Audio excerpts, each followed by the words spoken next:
Bonjour à tous, vidéo pour deux objectifs. Le premier, c'est que j'avais d'abord envie de faire un compte rendu de lecture d'un livre que je viens de finir, qui s'appelle Les carnets de guerre de Nikolaï Nikolin, qui était soldat de l'armée rouge de 41 à 45, qui a fait toute la seconde guerre mondiale sous drapeau soviétique et qui a pas été tué. Ce qui est assez incroyable. Et alors on nous dit le témoignage qui a bouleversé la Russie, c'est un témoignage plus que bouleversant. On est dans quelque chose d'extraordinaire, d'incroyable et de supérieurement tragique, quoi. Je voulais vous parler de ça, et puis il se trouve qu'en préparant cette vidéo, il s'est passé un événement, bien sûr, dont je pense personne d'entre vous n'ignore la réalité. La Russie a attaqué l'Ukraine, bon. Et alors du coup, je me propose de vous faire cette vidéo en deux parties. La première, c'est la restitution de ma lecture. La restitution de ma lecture, et la deuxième, bien ce que j'aimerais vous dire à propos de ce qui se passe vraiment, en fait, dans le monde. En tout cas, selon moi, et selon les très nombreuses sources sur lesquelles je vais me baser, pour vous dire ce que je vais vous dire. D'abord, les carnets de guerre de Nikolaï Nikolin. Donc c'est écrit en 1975, 30 ans après la fin de la Seconde Guerre mondiale, par l'auteur qui a avoué lui-même l'écrire avant tout pour lui, pour l'aider à oublier et à surmonter ces traumatismes profonds et prodigieux et très nombreux dont il est la victime durant bien évidemment sa participation à la Seconde Guerre mondiale. Ce texte n'était pas du tout destiné à être publié. Il l'a d'ailleurs fait un peu contre... Au départ, il voulait pas vraiment le publier, puis c'est sa famille qui a poussé, et des amis, etc. On lui a dit fais-le, et donc il reconnaît, bon, ben voilà, bon, j'ai fini par le publier.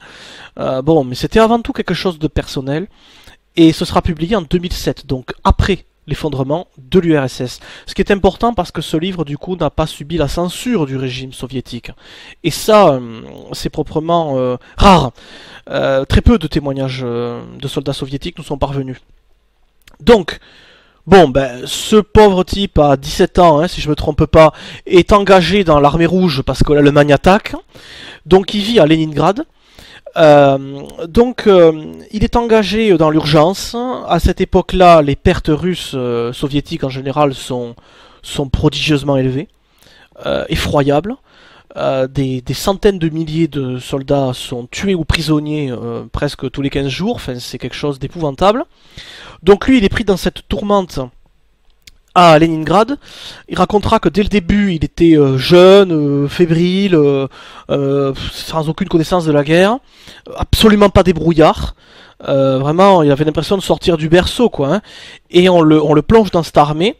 Et au tout début, il doit sa vie à un officier russe qui, plusieurs fois, le sort de groupes de soldats désignés pour aller partir au front. Alors comme ils sont à Leningrad, à travers des convois de navires qui vont tous couler dans des circonstances tragiques. Tous les gens qui partent sur ces convois vont mourir dans les bateaux gelés dans la mer Baltique. Et donc lui, il doit son salut au fait que plusieurs fois on le sort, Manu Militari, du groupe de mecs, en l'insultant, en lui disant t'es beau à rien, t'es fébrile, qu'est-ce que tu fous là, t'es trop jeune, casse-toi. Donc c'est un peu en l'insultant parce que... Pourquoi j'insiste sur cet aspect rude et insultant de sa façon de le sortir?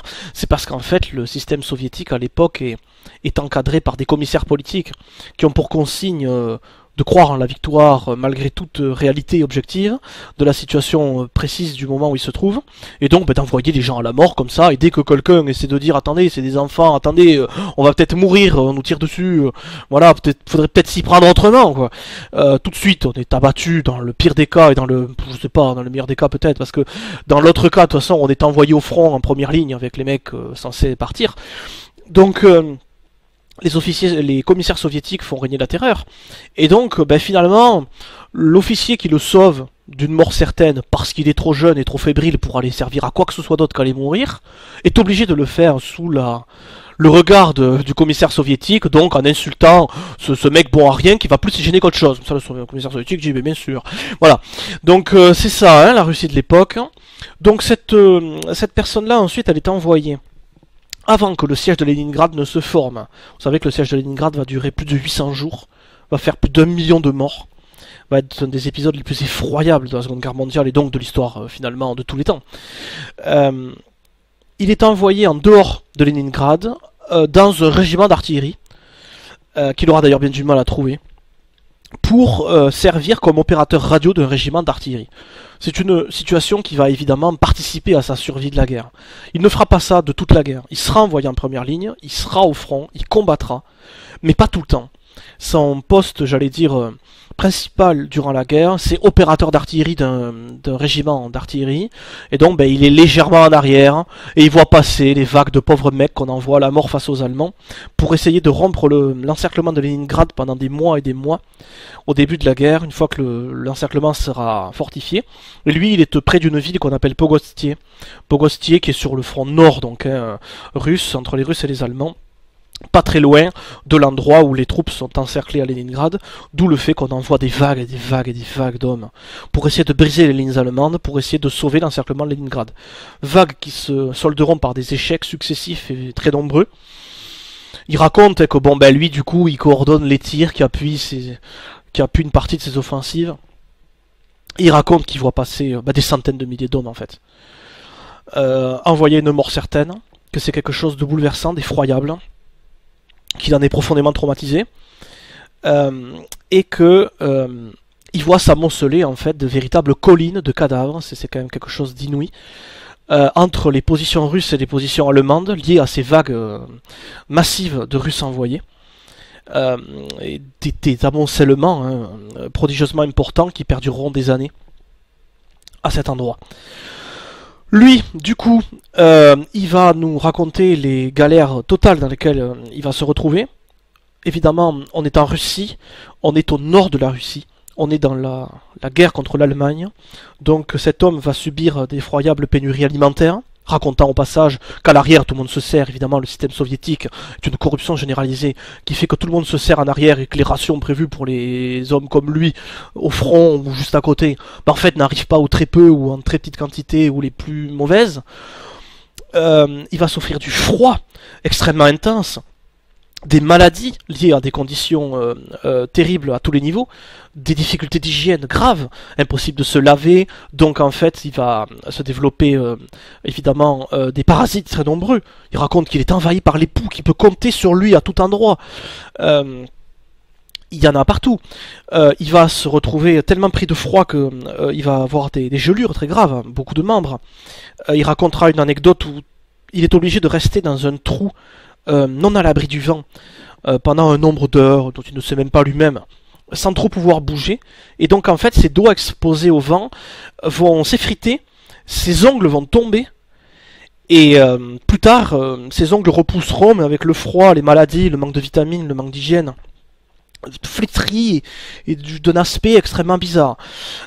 Voilà, on a quelqu'un qui décrit donc l'horreur du front qu'il vit, je viens de vous le dire. On a quelqu'un qui se retrouve pris dans des circonstances terribles. Un jour, on lui demande de transporter je ne sais plus quoi d'un point A à un point B. Et l'endroit où il se trouve, si vous voulez, c'est une sorte de forêt. Donc c'est rapide de se perdre en forêt. Et donc le pauvre se perd. Et donc il est terrorisé parce que s'il n'arrive pas à temps, on va l'accuser de désertion.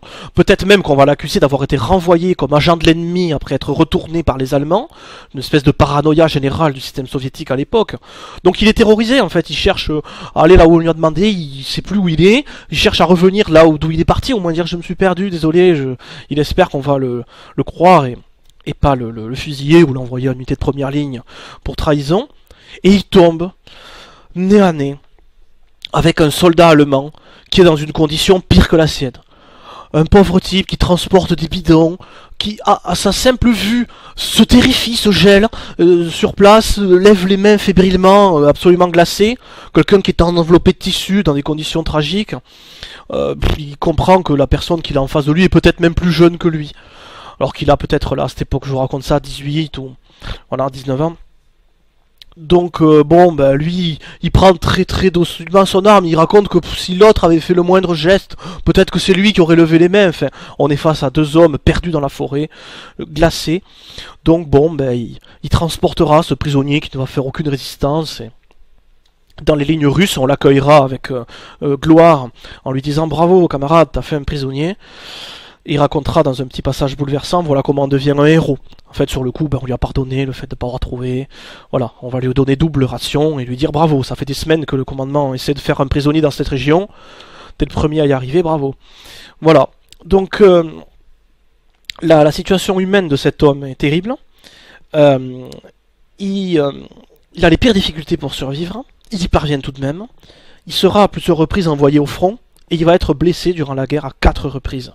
Et c'est la deuxième situation qui va le sauver. C'est que, bah, une bonne partie de la guerre, il est juste à côté des premières lignes comme radio d'artillerie. Donc bon, voilà, il n'est pas directement sous les tirs, quoi que ça arrivera. Une autre partie, il va passer en tant que blessé donc à l'arrière, en rémission, ce qui à la fois est beaucoup de chance pour lui parce que ce sont des blessures non mortelles. Qui n'ont pas arraché les 2 jambes et les 2 bras, vous voyez, qui l'ont pas mutilé totalement, et qui l'ont pas tué, et qui lui ont donné des temps de repos à l'arrière. Donc lui-même dit, ben voilà quoi, hein, ces 2 situations m'ont quand même pas mal aidé, faut quand même pas se le cacher. Il racontera quand même hein, qu'il a été victime d'offensives allemandes terribles qui ont amené la guerre jusqu'à lui, ou lui-même hein, est amené à devoir combattre. Il raconte qu'il a été le seul survivant d'un bunker détruit, en au moins une occasion. D'autres situations terribles où il est le seul survivant de son groupe hein, à plusieurs reprises. Il y a une fois où on lui demande, sur un ordre absolument absurde, de déplacer son canon, là avec les hommes, le groupe à lequel il est, déplacer un canon dans un endroit sous les tirs ennemis. Et donc tout le monde se regarde, ben, si on désobéit on va se faire tuer, et si on y va on va se faire tuer. Donc ces pauvres gens s'échangent des regards désespérés de terreur, obéissent aux ordres, tirent le canon. Ils racontent que tout le monde fait ça avec une lenteur terrible en se regardant quand est-ce que les tirs vont arriver. Ils passent à côté de gens qui se sont fait tirer dessus quelques heures avant, morts, qui sont toujours pas de tir. Et ce qui va leur arriver c'est qu'ils vont exploser sous une mine anti-char. La mine anti-char va tuer 21 des 23 personnes chargées de déplacer ce canon, dont il fait partie, et va donc blesser lui et une autre de ces personnes. Et c'est incroyable comme situation, il a survécu à ça, il a plusieurs éclats de mine, donc de morceaux de métal dans le dos, très près de sa colonne vertébrale, mais qui ne vont pas l'handicaper. Donc il va devoir aller à l'arrière, se faire opérer, survivre à ça. Il raconte d'ailleurs que l'endroit où il se trouve est tellement privé de tout moyen de survie pendant au moins les 2 premières années de la guerre, que la route qui mène à l'endroit du front est évidemment inexistante dans la forêt, donc ben, du coup les hommes sont chargés de construire une route. Donc ils vont mettre des rondins de bois d'affilée pour construire une espèce de route qui n'est pas en béton mais en rondins de bois. Est-ce que vous vous imaginez rouler des dizaines, et voire des centaines de kilomètres sur des rondins de bois? Donc c'est évidemment terrible, hein, chaque instant on est secoué de partout. Et donc ben, ce qu'il raconte c'est que ben, quand il y a des blessés, on les charge sur des camions et on les envoie à l'arrière. Et ils font des dizaines de kilomètres dans cette situation. Et donc en fait, ben, à l'arrivée, tout le monde est mort. Tout le monde est mort parce que les balles se déplacent à l'intérieur des corps, secouées de toutes parts. Les organes s'ouvrent, les plaies se remettent à saigner, les pansements tombent.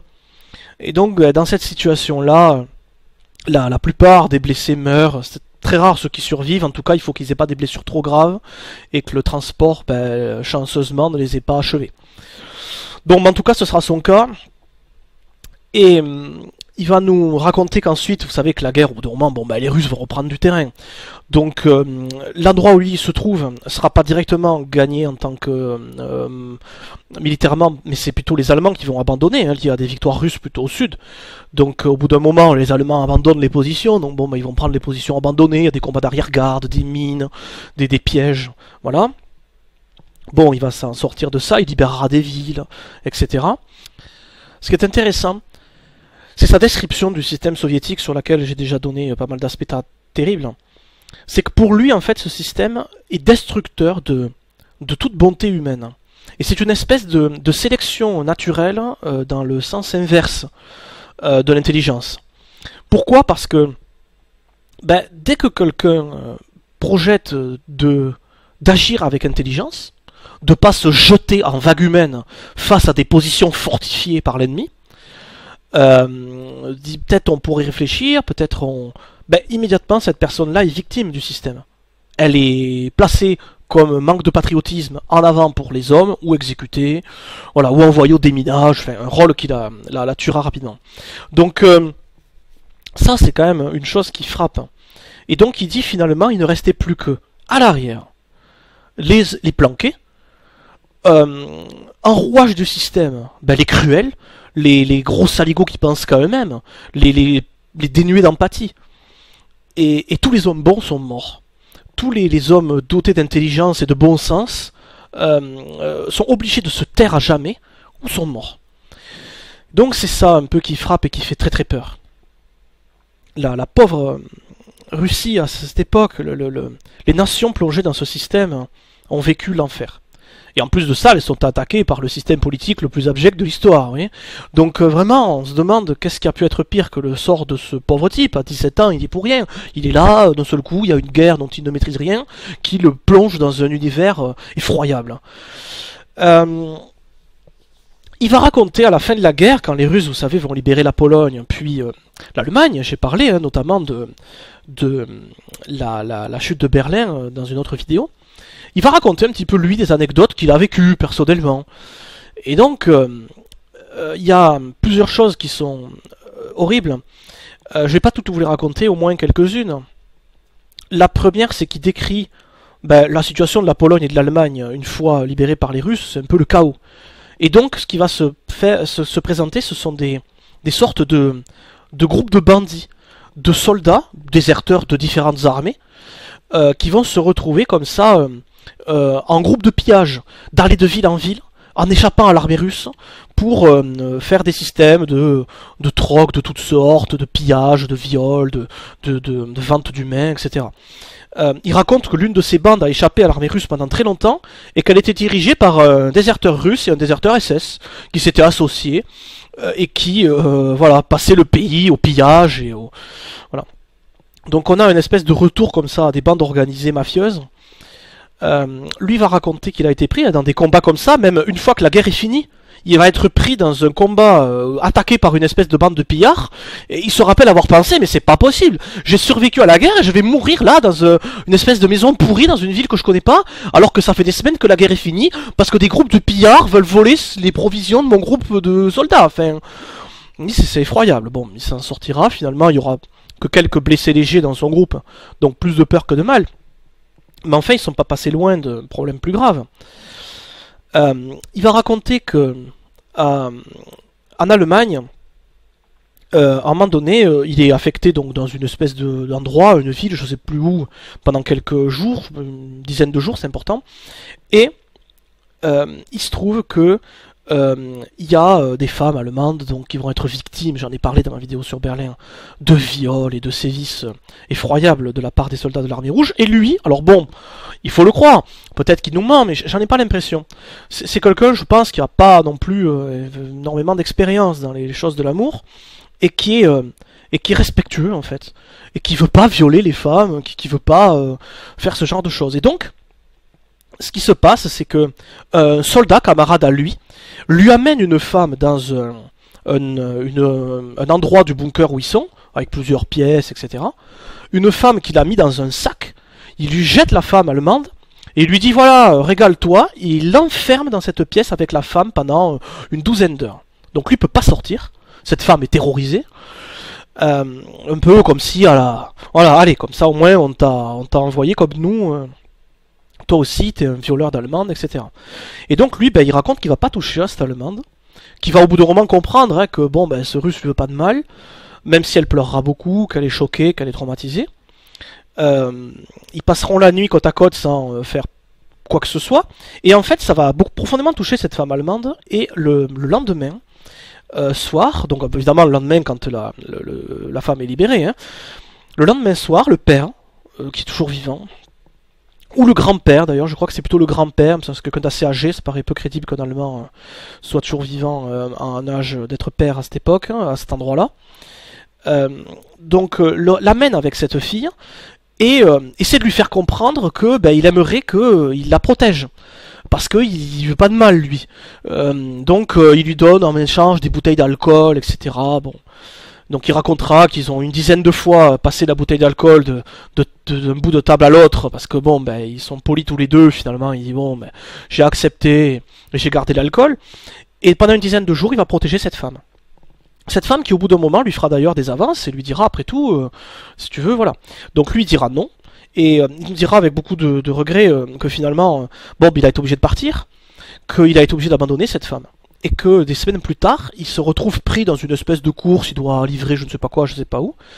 Et il passe pas loin de cet endroit, donc il fait un détour, il arrive à trouver moyen que ça se voit pas trop, etc. Et revient à cet endroit. Et donc il repart à la recherche de cette femme, il la trouve pas, et puis il interroge des voisins, etc. Puis il trouve quelqu'un qui lui dit que il y a quelques jours un char russe s'est arrêté, que tout l'équipage est resté plusieurs heures avec elle, et que quand ils sont partis, elle s'est suicidée en se jetant par la fenêtre du dernier étage de l'immeuble. Voilà. L'enfer de cet homme qui a vécu des situations comme ça effroyables. Il nous racontera le destin de blessé avec qui il est incapable de faire quoi que ce soit. Un autre soldat essaiera d'opérer un soldat comme il peut, sans aucun matériel ni connaissance médicale, en se disant peut-être que j'ai vu un docteur faire, il me semble qu'il faut faire comme ça, dans d'effroyables conditions. Je sais pas si vous pouvez vous imaginer de telles horreurs. Voilà. Dernière chose que je voudrais dire à propos de ce livre, j'espère que vous n'avez pas fait fuir. La vie après la grande guerre patriotique gagnée par la Russie, évidemment on tait les crimes russes, évidemment on tait l'effroyable désorganisation et les méthodes plus que moyenâgeuses et barbares, des méthodes incroyables à l'ère moderne, de guerre de l'armée russe qui envoie comme ça des vagues d'hommes à la mort face aux positions retranchées ennemies, et dès que quelqu'un ose dire que c'est pas comme ça qu'il faut faire, il est exécuté ou envoyé avec eux. Donc des méthodes qui ont coûté un nombre d'hommes à la Russie effroyable. Et donc il racontera qu'après la guerre, il y a vous savez, des regroupements d'anciens combattants, etc. Et donc un jour, il lui est arrivé d'aller à une réunion d'anciens combattants de la division où il a été, ou du régiment où il était. Bon. Et en fait, les seuls survivants sont en pleine santé, remplis de médailles, et racontent mensongèrement à quel point ils ont fait preuve d'héroïsme durant la guerre, alors qu'en fait ils étaient bien évidemment plus ou moins à l'arrière. Et donc ce sont des gens qui ont profité du système, qui ont pu détourner les rations en leur faveur, qui ont été loin des combats, qui ont survécu à ça. Et ils racontent que plus les hommes ont été réellement au combat, moins ils ont de médailles, et que le seul qui n'a aucune médaille parmi leur groupe, c'est aussi le seul mutilé. Il lui manque une jambe et un bras. Il n'a pas de médaille. Et il raconte que lui, il était éclaireur dans l'infanterie. Voilà. Donc ça l'a profondément dégoûté, hein, notre Nicolas et Nicoline. Des réunions d'anciens combattants où chacun passe son temps à se glorifier alors qu'il n'a rien fait à l'arrière, et où les pauvres types rares survivants qui étaient vraiment en l'avant, eux n'ont aucune médaille, aucune reconnaissance. Donc voilà un petit peu le système affreux.